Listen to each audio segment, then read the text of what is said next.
আসসালামু আলাইকুম। কিছুক্ষণ আগে আপনাদেরকে যেমনটি ঘোষণা দিয়েছিলাম যে আজকে আ আ আমাদের ছাত্রনেতা সমন্বয়ক জনাব হাসনাত আব্দুল্লাহ এবং সার্জিস আলম তাদের গাড়িটিকে চাপা দেওয়া হয়েছে। তো তাদের সেই বহরে যে গাড়িটি ছিল সেই গাড়িটি দুমড়ে মুচড়ে যায়। কিন্তু তারা যে গাড়িটিতে ছিল সেই গাড়িটি মোটামুটি অক্ষত ছিল। একটু জানিয়ে রাখি যে যেই গাড়িটিতে তারা চাপা দিয়েছে সেই গাড়িটিতে হাসনাত আব্দুল্লাহরা যাওয়ার সময় গিয়েছিল, কিন্তু আসার সময় তারা গাড়িটি ভাগ্যক্রমে পরিবর্তন করে তারা অন্য আরেকটি গাড়িতে উঠেছে, যেই কারণে সেই গাড়িটিতে তারা ছিলেন না। এবং আরেকটি তথ্য যেটি জানলাম সেটা হচ্ছে যে ওই গাড়িটি যেটি দুমড়ে মুচড়ে গিয়েছে সেই গাড়িটির মালিক হচ্ছে, এটি যেহেতু রেন্টেকারের গাড়ি, ওই গাড়িটির মালিক হচ্ছে এই জুলাই অগাস্ট অভ্যুত্থানের হত্যা মামলার একজন আসামি। তো আমরা সন্দেহ করতেই পারি যে এই ঘটনাটি আসলে কারা ঘটাতে পারেন। আমাদের সাথে হাসনাত আব্দুল্লাহ এবং সার্জিস আলম দুজনেই একই গাড়িতে আছেন। হাসান ভাই, আপনাদের কাছ থেকে বর্ণনাটা শুনি আসলে কি হয়েছিল। ভাই, আমরা আজকে আলিফ ভাইয়ের বাসায় যখন যাই সেটা হচ্ছে লোহাগড়ে একটা গ্রামে। তো আমরা যাওয়ার সময় যে গাড়িটি ব্যবহার করি, আসার সময় যেহেতু মানুষের অনেক বেশি ভিড় ছিল, আমরা আলাদা ভাবে আসি এবং আসার সময় আমরা যাওয়ার সময় যে গাড়িতে গিয়েছি, আসার সময় আমরা অন্য গাড়িতে উঠেছি। আমরা তবে 3টা গাড়ি, চিটগং এর যারা সমন্বয়ক ছিল, চিটগং এর যারা স্থানীয় ছিল এবং আমাদের টোটাল গাড়ি ছিল। আমরা এই 3টা গাড়িতে আমরা যাই। তো আমাদের ইমিডিয়েট সামনে যে গাড়িটা ছিল, ওই সামনের গাড়িটাকে ট্রাক এমন ভাবে সামনে থেকে, যেটা হেড অন যে অ্যাক্সিডেন্ট, এই হেড অন অ্যাক্সিডেন্ট হয়। তো সেক্ষেত্রে আমরা পরে যেটা জেনেছি, আমরা তাকে জিজ্ঞাসাবাদ করা হয়েছে বারবার। ড্রাইভার অসংলগ্ন তথ্য দিচ্ছিলেন, তার তথ্য এবং বাস্তবতার সাথে কোনো মিল ছিল না। উনি জানিয়েছিলেন যে উনি পণ্য খালাসের জন্য যাচ্ছেন, কিন্তু পণ্য খালাসের কোনো ধরনের যে স্লিপ থাকে বা কোনো ধরনের ডকুমেন্টস থাকে, এগুলো ছিল না। তো এবং দ্বিতীয় যে তথ্যটি সবচেয়ে বেশি স্পর্শকাতর, জুলাই অভ্যুত্থানের হত্যাকাণ্ডের আসামি হচ্ছে এই গাড়ির মালিক, যে গাড়ি বা ট্রাকের মালিক এই উত্থানের আসামি। এখন সেই জায়গা থেকে আমরা এই বিষয়টিকে আমরা ইতিমধ্যে বিভিন্ন সময় আমাদেরকে হত্যা করার প্রতিনিয়ত আপনারা দেখছেন, আওয়ামী লীগ, যুবলীগ এবং আওয়ামী লীগের যে সেল, তারা প্রতিনিয়ত কিন্তু আমাদেরকে হত্যা করার, এগুলো ওপেন, তারা ঘোষণা দিচ্ছে, হুমকি দিচ্ছে।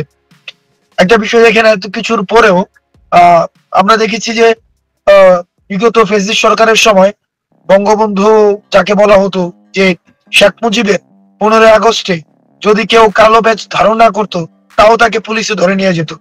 কিন্তু আমরা দেখছি যে এই সময়ে যে আমাদেরকে একদম জনসম্মুখে সোশ্যাল মিডিয়াতে হত্যার হুমকি দেওয়া হচ্ছে, আমরা কিন্তু ওই ধরনের ধৈর্য শক্তি দেখাচ্ছি। আপনারা যদি আমাদের কমেন্ট সেকশনে যান, আমরা কিন্তু কমেন্ট সেকশন আমাদের উন্মুক্ত থাকে, আমরা কমেন্ট সেকশন কিন্তু আমরা বন্ধ করি না। অর্থাৎ তাদের যেই এক ধরনের সরাসরি এই যে হুমকি ধামকি, এই বিষয়গুলো কিন্তু আমরা দেখছি। এবং আমাদের যে ধৈর্য, আমাদের যেই অন্তত পরের মতের প্রতি যে সহিষ্ণুতাটা এবং দ্বিমতের যে সহিষ্ণুতাটা, সেই সহিষ্ণুতার উদারতা কিন্তু আমরা দেখাচ্ছি। আমরা প্রাণ ভয় আমাদের প্রতিনিয়ত রয়েছে, মৃত্যু ভয় আমাদেরকে প্রতিনিয়তই দেখানো হচ্ছে, কিন্তু এই মৃত্যু ভয়, প্রাণ ভয়, এই বিষয়গুলোকে আমরা পরোয়া করি না। আমরা এই পর্যায়ে এটি যদি হত্যার চেষ্টা হয়ে থাকে, এটি যদি কোনো ধরনের হত্যার চেষ্টার বিন্দু মাত্র কোনো ধরনের সংযোগ থেকে থাকে, আমরা যেটি করেছি, আইন শৃঙ্খলা রক্ষাকারী বাহিনী যারা রয়েছে, তারা তদন্ত সাপেক্ষে বিদ্যমান আইনে প্রয়োজনীয় ব্যবস্থা নেবেন। এর পাশাপাশি আমরা স্পষ্ট ভাবে বলছি, আমাদেরকে এভাবে ভয় দেখিয়ে, আমাদেরকে এভাবে যে হত্যা করে ফেলবে সম্ভব না। একজন হাসনাত মারা গেলে কি হবে, একজন সার্জিস মারা গেলে কিছুই হবে না, কিচ্ছু হবে না। একজন আমরা দেখেছি না যে আন্দোলনের সময় পুলিশ খুব দুঃখ করে বলছিল স্বরাষ্ট্রমন্ত্রীকে যে একটা গুলি লাগে, একজন পরে আবার আরেকজন উঠে দাঁড়ায় যায়। তো আমরাও একজন হয়তো মরে যাব, কিন্তু সমস্যা নাই, আরেক জায়গায় আরেকজন হাসনাত দাঁড়ায় যাবে, আরেকজন সার্জিস দাঁড়ায় যাওয়া যাবে, কোনো কিছু থেমে থাকবে না। আমরা এই অভ্যুত্থান পরবর্তী যে জীবনটা, এই জীবনটা একটা বোনাস জীবন। এই জীবনটা প্রত্যেকটা মুহূর্তের জন্য, প্রত্যেকটা মুহূর্তের জন্য আমরা সৃষ্টিকর্তার প্রতি কৃতজ্ঞ। আমাদের প্রাপ্তির কিছুই নাই, সৃষ্টিকর্তা আল্লাহর কাছে আমরা কৃতজ্ঞ। তবে আমাদেরকে ভয় দেখে আসলে লাভ নাই, কারণ শহীদের তামান্না নিয়ে আমরা রাস্তায় এসেছি। যতদিন না পর্যন্ত এই যে ভারতীয় আধিপত্যবাদ, এই যে ইসকনের যে উগ্রতা, আমাদের প্রতিনিয়ত যে দেশের মধ্যে একটা অস্থিতিশীল ষড়যন্ত্র, আওয়ামী লীগের ষড়যন্ত্র, বিদেশে বসে ষড়যন্ত্র অব্যাহত রেখেছে, সেটির বিরুদ্ধে আমাদের লড়াই সংগ্রাম অব্যাহত থাকবে। সার্জিস ভাই, শুনছে তো না? হাসনাত ভাই, সার্জিস ভাই কি শুনছে আমার কথা? সার্জিস পিছনে কথা বলছে।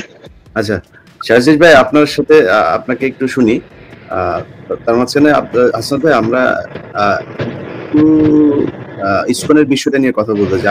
আপনারা দেখছেন যে ইসকন যে সন্ত্রাসী কার্যকলাপ চালাচ্ছে, তো এই সন্ত্রাসীদেরকে আসলে মোকাবেলা করার জন্য আমাদের পদ্ধতিটা আসলে এখন কি হবে?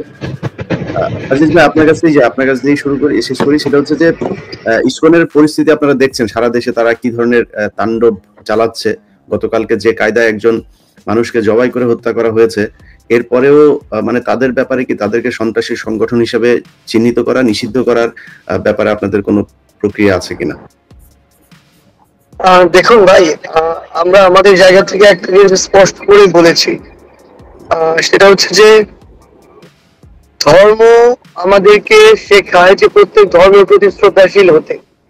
আমরা আমাদের জায়গা থেকে প্রত্যেক ধর্মের প্রতি শ্রদ্ধাশীল, সে ইসলাম ধর্ম হোক, হিন্দু ধর্ম হোক, খ্রিস্টান ধর্ম হোক, বৌদ্ধ ধর্ম হোক, যেই ধর্ম হোক না কেন।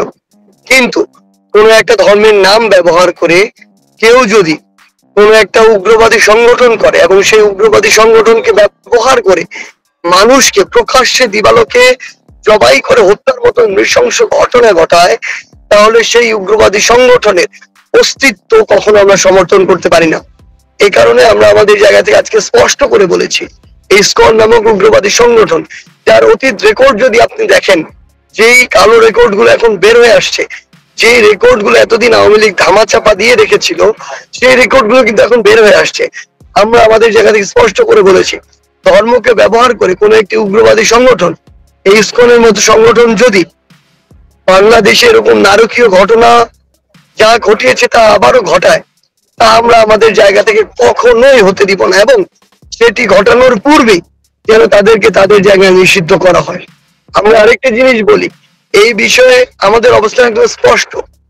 যারা আমাদের সনাতন ধর্মাবলম্বী ভাইরা রয়েছেন, হিন্দু ধর্মের ভাইরা রয়েছেন, তারা আমাদের ভাই, কিন্তু এখানে ইসকন আর হিন্দু ধর্ম এই দুইটাকে যেন এক করে না ফেলা হয়, দুইটা ভিন্ন জিনিস। এখানে সনাতন ধর্মকে আশ্রয় করে ব্যবহার করে কিছু উগ্রবাদী আছে হিন্দু ধর্মের, যারা এই ইসকনের সাথে যুক্ত এবং তারা এই কাজগুলো করছে। আমাদের অবস্থা একদম স্পষ্ট, এরকম প্রকাশ্যে দিবালোকে হত্যাযজ্ঞের সাথে জড়িত উগ্রবাদী সংগঠনকে অবশ্যই এই বাংলাদেশে নিষিদ্ধ করতে হবে। যে হিন্দু ইসকন হচ্ছে আলাদা, হিন্দু আলাদা, এরা সব আলাদা, কিন্তু আমরা তো এই বিভিন্ন ছবি টবি যেগুলো সোশ্যাল মিডিয়াতে দেখছি, যে এই ইসকনের প্রোগ্রামে হিন্দুরা, সেইখানে আওয়ামী লীগ ছাত্রলীগের লোকজনকে দেখা যাচ্ছে, যাদের নামে হত্যা মামলা হচ্ছে তাদেরকেও বিভিন্ন ভিডিও ফুটেজে দেখা যাচ্ছে। তো এই ক্ষেত্রে আসলে সরকারের মানে করণীয় কি? আপনারা কি চিন্তা করছেন তাদের ব্যাপারে?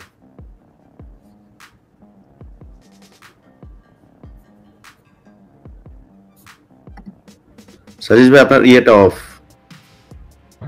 ভাই আবার যদি একটু বলতেন। আমি বলছিলাম যে এই যে ইসকনকে আমরা বলছি যে ইসকন আলাদা, হিন্দুরা আলাদা, আওয়ামী লীগ আলাদা, কিন্তু বিভিন্ন জায়গায় দেখছি যে সেই মিলেমিশে সবাই একাকার, এবং যেই বিভিন্ন তাদের ফেসবুক পোস্টগুলি আপনারা যদি দেখেন, সোশ্যাল মিডিয়াতে তাদের যে ভিডিও ফুটেজগুলো বের হয়েছে, সেখানে দেখা যাচ্ছে ছাত্রলীগের, যুবলীগের চিহ্নিত সেই সন্ত্রাসীরাই তাদের সাথে। তো এই যে ইসকনের নাম ভাঙিয়ে যে এইভাবে হিন্দু এবং আওয়ামী লীগ সব মিলেমিশে একাকার হচ্ছে, এই ক্ষেত্রে আপনাদের পরিকল্পনা কি হওয়া উচিত? ভাই একদম স্পষ্ট করে একটা জিনিস বলি, ফ্যাসিস্ট আওয়ামী লীগ এবং তাদের দোসররা এখন গিরগিটির মতো নানা রূপ ধারণ করেছে। তারা আনসারদের কাছে গিয়ে আনসার লীগ হয়েছে, সচিবালয়ে গিয়ে আমরা লীগ হয়েছে, বিচার বিভাগে গিয়ে বিচারপতি লীগ হয়েছে। তারা এখন বিভিন্ন রূপে, এখন তারা ইসকন লীগ হয়ে যাচ্ছে। আমাদের এই নতুন যে ইসকন লীগ, আমরা তাদেরকে আমাদের জায়গা থেকে একটা জিনিস বলি, ইভেন অনেকে, আমি তো একটা জিনিস বলেছি যে সকল হিন্দুকে আমি আমার জায়গা থেকে ইসকন মনে করি না, হিন্দু ধর্মাবলম্বী যারা রয়েছেন, কিন্তু হিন্দু যারা ইসকন রয়েছেন, ইসকন সংগঠনটির সাথে যুক্ত সরাসরি, তারা আসলে হিন্দু ধর্মাবলম্বী আছে। তো সেই জায়গা থেকে যারা এই উগ্রতাকে ধারণ করে, আমরা তো তাদেরকে আমরা ইসকনের উগ্রপন্থী হিসেবেই ট্রিট করব। এবং যে সকল ভণ্ড সুবিধাবাজ আওয়ামী লীগের দোসররা যারা এখন ইসকন লীগে রূপান্তরিত হয়েছেন, তাদের ক্ষেত্রে একই কথা প্রযোজ্য। তাদের ক্ষেত্রে তাদেরকে আসলে আমরা আমাদের জায়গা থেকে আইন শৃঙ্খলা রক্ষাকারী বাহিনী এবং বিচার বিভাগকে আরেকটু অ্যাক্টিভ প্রত্যাশা করি।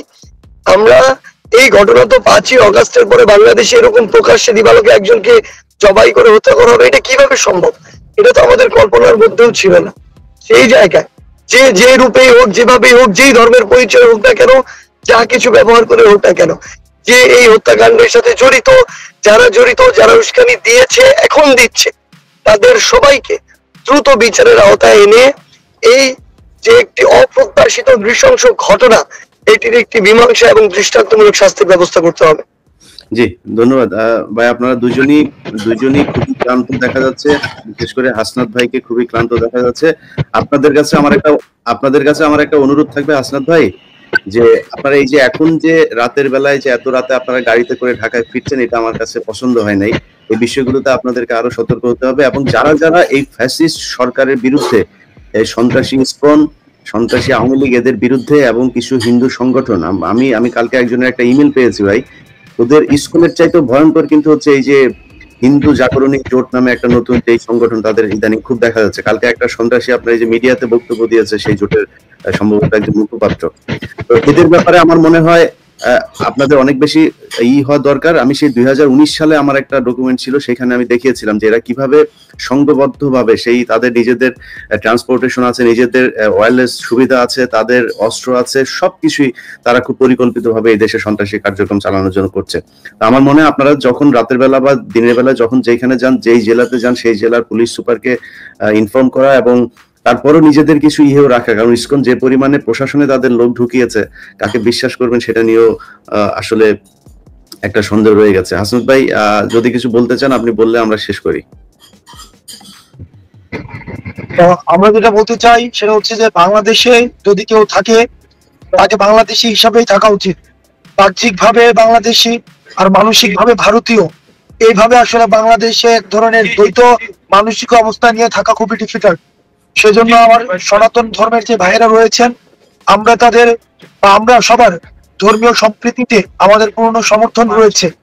এখানে একটা বিষয় গুলিয়ে ফেলা হয় যে ইসকন বিরোধিতা মানেই কিন্তু হিন্দু বিরোধিতা নয়। যারা সনাতন ধর্মের রয়েছে, হিন্দু একটা ধর্ম, এটা নিজস্ব কালচার রয়েছে, তাদের নিজস্ব হচ্ছে রিচুয়ালস রয়েছে, সবকিছুই সেটা তারা তাদের মতো করে পালন করবে, এবং সেটা পালনের ক্ষেত্রে রাষ্ট্রীয় ব্যবস্থা থেকে তাদের সম্পূর্ণ নিরাপত্তার ব্যবস্থা করবে। আমরা আমাদের জায়গা থেকে সহায়তা করব, আমাদের এই পারস্পরিক বোঝাপড়া থাকবে। আমরা কিন্তু এই যে যে কৃষ্ণ, যে চিন্ময়কে ধরা হয়েছে, উনি কিন্তু হিন্দু বলে ওনাকে ধরা হয়নি, উনি ধর্মীয় উগ্রবাদী এবং রাষ্ট্রের মধ্যে রাষ্ট্রদ্রোহিতার অভিযোগ ওনাকে ধরা হয়েছে। তো সুতরাং বাংলাদেশে বসে বিদেশের কোন ষড়যন্ত্র এখানে বাস্তবায়নের পথ হতে অন্তত আমরা করে দিব না, অন্তত আমরা বেঁচে থাকতে সেই সুযোগ কোনোভাবে আমরা দিব না।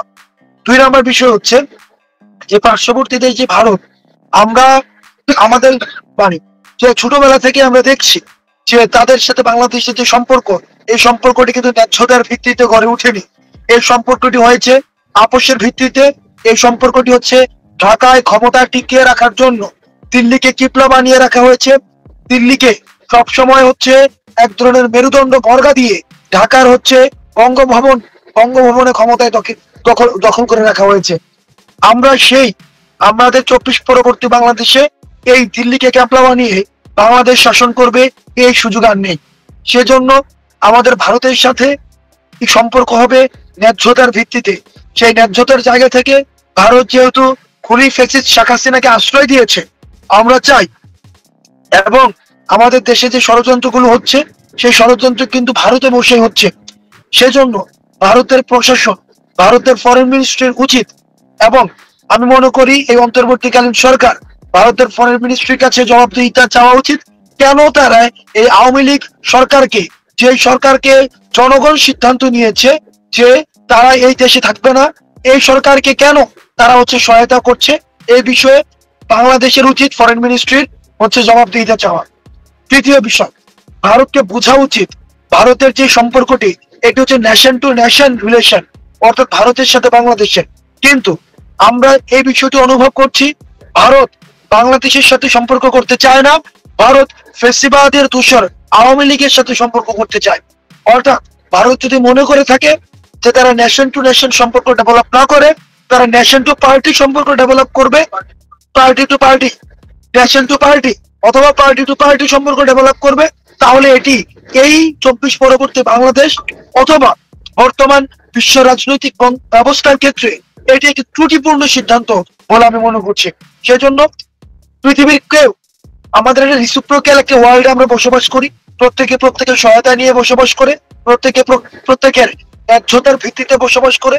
সেই জায়গা থেকে আমরা চাই সম্পর্ক গড়ে উঠবে ভারতের জনগণের সাথে বাংলাদেশের জনগণের, ভারতের সরকারের সাথে বাংলাদেশের সরকারের, ভারতের জনগণের সাথে বাংলাদেশের কোনো দলের নয়, ভারতের সরকারের সাথে বাংলাদেশের কোনো দলের নয়। সেই জায়গা থেকে ভারতের সাথে বাংলাদেশের সম্পর্কের যেই দিশা, সম্পর্কের যে ধরন, সেটি রিভিশনের আমি মনে করি সুযোগ এসেছে, সময় এসেছে।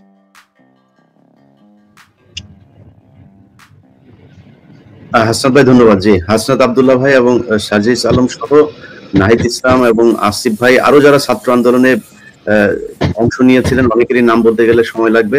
আপনাদের সবার কাছে অনুরোধ থাকবে, ছাত্র আন্দোলনের পর থেকে আমি অনেকের কথা শুনেছি, বিশেষ করে ওই যে হাসানুল্লাহ ইনুকে যেদিন আপনার করা হলো, তার আপনার অন্ডকোষে আপনারা জানেন, সরি ওর নাম কি, বিচারক মানিক, তার অন্ডকোষে যেদিন লাথি মারলো একজন, এবং এই লাথিটা যে মেরেছিল সেই ছেলেটা সেদিন পদ্মা সেতুর ওই পারে গিয়ে গাড়ি দুর্ঘটনায় মারা যায়। এরকম বেশ কয়েকজনের কথা শুনেছি যে গাড়ি দুর্ঘটনায় মারা গিয়েছে। অতএব আপনাদের সবার কাছে অনুরোধ থাকবে যে আপনারা একা একা চলাফেরা করবেন না, রাতে চলাফেরা করবেন না। আল্লাহর ওয়াস্তে আমি সেই 2019 সাল থেকে বলছি, ইসকনকে আমরা এখন যতটুকু মনে করছি তারা আরো এর চেয়ে ভয়ঙ্কর। অর্থাৎ তাদের ব্যাপারে খুব সাবধানে চলতে হবে, মুসলমানদেরকে চোখ কান খোলা রাখতে হবে। এবং হিন্দুদের কাছে অনুরোধ থাকবে, ভাই আপনারা ষড়যন্ত্র করা বন্ধ করেন। এই কি বলে সনাতন জাগরণী জোট, হিন্দু মহাজোট থেকে যারা যারা আছেন, যারা এখন এই হিন্দুত্ববাদী দেশ বানাইতে চান, আপনাদেরকে বলি যে বাংলাদেশের এই ওই পারে পশ্চিমবঙ্গে যান, যাওয়ার পরে দেখবেন বাথরুম করার জায়গা নেই, পায়খানা করেন নাই, আপনারা অনেক ভালো আছেন। অতএব এই দেশে আপনাদেরকে কেউ ধর্মীয় কারণে করে না, আপনাদেরকে আক্রমণ করে না, মারধর করে না, নির্যাতন করে না। তো আমরা শান্তিতে বসবাস করি, একটু শান্তিতে দেশটাকে চলতে দেন।